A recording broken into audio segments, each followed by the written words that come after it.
Hey guys, want to show you what just came into the shop here at Buddy Stubbs Harley Davidson. It's a 1936 Harley Davidson VL. Came in, wasn't running. Guy wants us to get it up and going for him. So one thing we noticed, the float was stuck on the carburetor. So Jake did a carburetor rebuild on it, got it running, fixed the horn, a few other little things. But one thing I just learned from Jake on this bike is this bike doesn't have a scavenge system like the new Harley Davidsons do. So every time you start this bike, if it's been sitting for 24 hours or more, you got to drain the crankcases. So if you own one of these 1936 VLs back in the day and you let it sit for over 24 hours, you'd have to come out, drain the crankcases, and then add the oil back to your tank, which this is the oil tank on a 1936 VL. This is about how much oil came out of it. We're just adding it back in, and now we're ready to start it up again. So since it's sitting here next to a brand new 2025 CVO Road Glide ST, we thought we'd talk to you a little bit about the differences between having a 1936 VL and a 2025 Harley Davidson Road Glide CVO ST. So a couple things right off the bat on the 36 VL. This bike is kickstart only, no electric start. Electric start didn't come out till 1965. So kickstart only. This bike also has the shifter up here on the tank console. So the gearbox on this is neutral, low, second, and high. That's all you got on this. The 1936 VL is 74 cubic inches, whereas the new 2025 CVO Road Glide ST is 121 inches. So a big difference in displacement. This bike also has a 6-speed transmission. You shift it with your foot. On the 36 VL, the suspension is really just the seat and of course tire pressure, and then you do have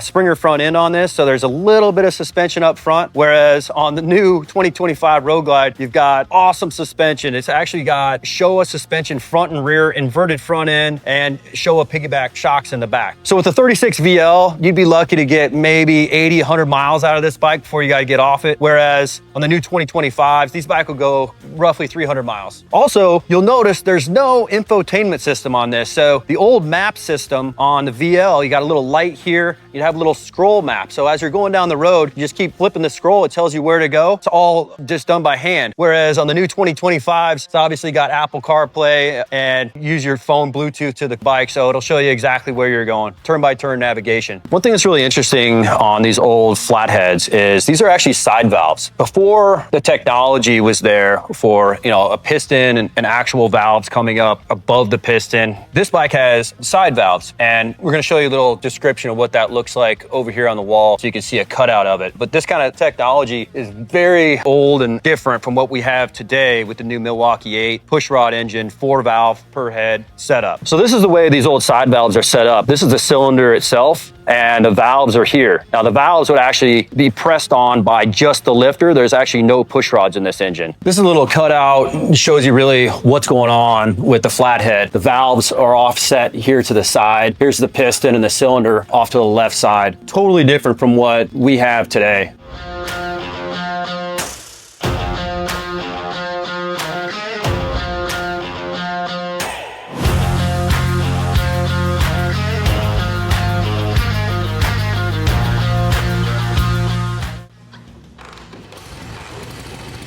That's what a 1936 VL sounds like.